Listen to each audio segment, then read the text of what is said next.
petite séquence vidéo, au cours de laquelle nous allons tout simplement traiter un petit exercice de mécanique dans lequel on va utiliser le théorème de l'énergie mécanique, c'est-à-dire la conservation de l'énergie mécanique. Je lis. Déterminer la vitesse minimale, je vais mettre E. On nous demande de déterminer la vitesse minimale pour atteindre une cible sur un plan incliné à l'aide du théorème de l'énergie mécanique. C'est ça le but de cet exercice, atteindre une cible. Quelle est la vitesse minimale qu'on doit avoir à un certain point pour atteindre une cible, voilà, située à une certaine altitude, en s'aidant, en utilisant ce qu'on appelle le théorème de l'énergie mécanique. C'est parti, je vous présente l'exercice. Voilà une bille qui vient. On a une cible ici, en H. En H. On a une bille qui arrive. La bille, elle arrive, n'est-ce pas? Elle arrive. Elle a une vitesse V0 qui est égale à VA, qui est égale à 1,5 mètres par seconde. Donc, regardez, là, ici, c'est rectiligne, c'est un mouvement rectiligne. Bon, on peut penser que la vitesse en O est égale à la vitesse en A. Le mouvement, il est rectiligne. Voilà, bon, j'ai dessiné ça penché, mais non. Sinon, c'est droit, comme ça. Voilà, c'est droit. Voilà, donc la vitesse, on nous dit la vitesse en O, au point O, est égale à la vitesse en A. De là jusqu'ici, il a la même vitesse. Voilà, il arrive avec une vitesse. Il va monter pour atteindre sa cible. La longueur, c'est 80 cm. A à H. La longueur, c'est 80 cm. Les frottements sont négligés. Il n'y a pas de frottement. Ça suppose quoi? Que la réaction est normale. La réaction est orthogonale au support. Quand il n'y a pas de frottement. On nous a donné G. G, c'est 9,8 mètres par seconde au carré. 9,8 mètres par seconde au carré. La masse, c'est 150 grammes. La masse de la bille. Donc, je pense déjà converti. Kilogramme, gramme en kilogramme. Et ici aussi, centimètres en mètres. Alpha, c'est 30 degrés. Voilà un peu l'exercice. Alors, on nous dit, il arrive ici, avec cette vitesse, 1, et il va monter. Il faut qu'il atteigne une cible H. Quand il va arriver ici, sa vitesse sera nulle. Voilà, quand il atteint la cible, n'est-ce pas, il s'arrête. Regardez, si je cours, je viens, je cogne ici. Est-ce que je vais continuer à courir pour rentrer dans le but? Eh bien non. La vitesse va s'arrêter, elle va s'annuler. Donc ici, VH déjà c'est 0. Donc je peux dire ça, VH, je peux l'écrire ici, VH, c'est 0. 0 mètres par seconde, si vous voulez. Alors, il faut toujours parfois trouver l'attitude, tout ça. Alors maintenant je lis l'énoncé. On nous dit de déterminer la vitesse minimale, Vmin, que doit posséder la bille en A. On dit qu'il a une vitesse de 1,5 ici. Mais on nous dit que cette vitesse-là, on ne sait pas si elle va lui permettre. Vous voyez, c'est comme vous voulez monter, aller toucher quelque chose. Quelle est l'allure que vous devez prendre? On dit qu'il a déjà une. Regardez, par exemple, je veux sauter pour toucher le plafond. N'est-ce pas, je dois prendre une allure, donc je dois prendre une vitesse. Je dois faire ça. Et puis je saute. Voilà, on dit je pars avec quelle vitesse? En A, qui est 1,5. Est-ce que ma vitesse là, est-ce que cette vitesse là, elle va me permettre d'atteindre H? Est-ce qu'elle va me permettre d'atteindre H? Ou bien, il faudrait que j'ai une autre vitesse. Eh bien, c'est ce qu'on cherche, la vitesse minimale. Alors, la vitesse minimale que doit posséder, déterminer la vitesse minimale que doit posséder la bille en A pour atteindre H. Et puis, peut-elle atteindre H finalement? Est-ce qu'elle peut atteindre H? C'est tout, c'est parti. Donc, je vais laisser cette partie, je reste ici. Ici, je fais le bilan des forces. Le poids, P, n'est-ce pas? La réaction, elle est normale. On nous a dit qu'il n'y a pas de frottement. Donc, c'est comme ça.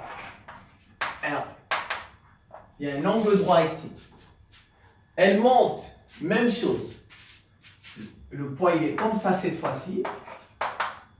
La réaction, je vais enlever elle-même par ici. La réaction, elle est normale, comme ceci. Voilà, voilà le dessin. Le bilan, j'ai déjà fait. Donc, les forces exercées sur la bille sont le poids P et la réaction R du support. Du support. Voilà, j'ai déjà dit. Bon, regardez.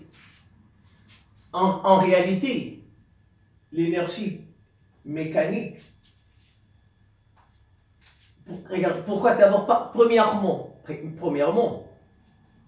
il sera soumis uniquement à P. Pourquoi je dis ça? Regardez, la réaction ici ne travaille pas. La réaction ne travaille pas. Pourquoi? Parce qu'elle est orthogonale, elle est normale au support. Donc, WR est égal à nul. K est égal à 0. Le travail de R est égal à 0. R est normal au support. Donc, en fait, parmi les deux forces qui travaillent, P et R, il n'y a que P qui travaille. C'est tout. Il n'y a que P qui travaille. Donc, donc, R ne travaille pas, donc je peux l'abandonner. Il n'y a que P qui travaille. Alors, regardez bien. Le poids, en fait, c'est une force conservative, puisque la bille n'est que soumise à P. Or, P est une force conservative. Ça voudrait dire en fait que ici, l'énergie cinétique, l'énergie mécanique se conserve. Pourquoi? Parce que le poids est une force conservative. Je mets ici. On sait que P est une force conservative. Donc, l'énergie mécanique se conserve.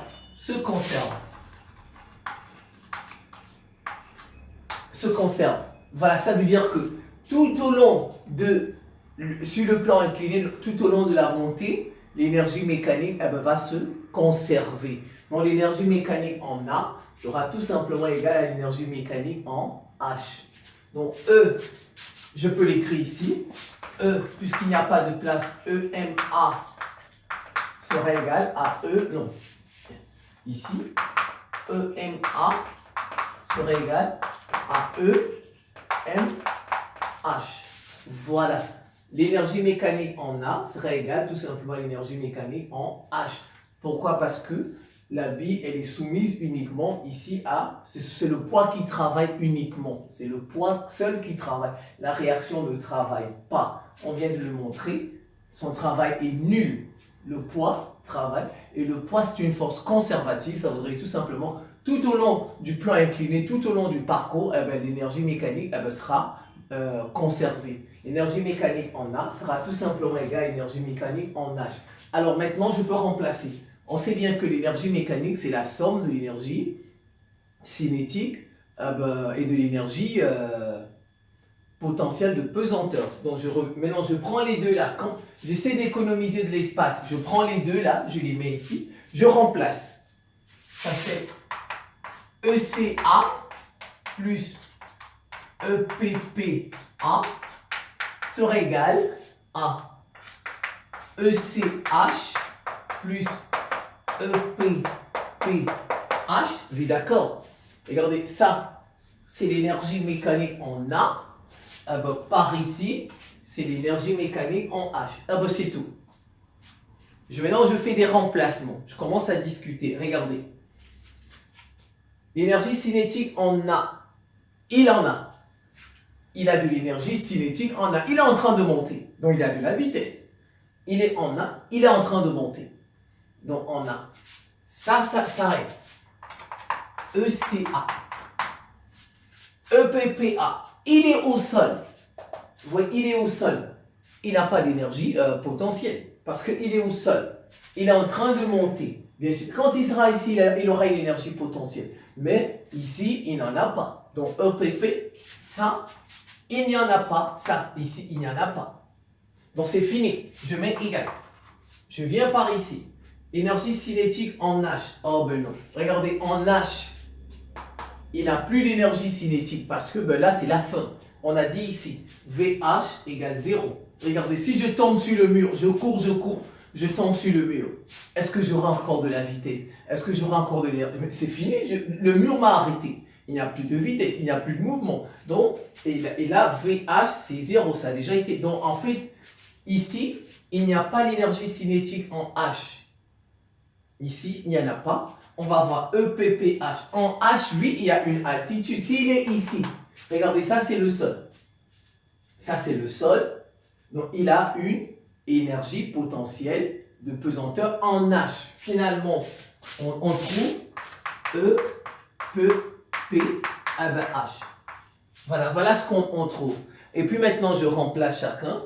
Or, ECA, c'est 1,5 équivalent 1,5 de MVA carré égale l'énergie potentielle, c'est MGH.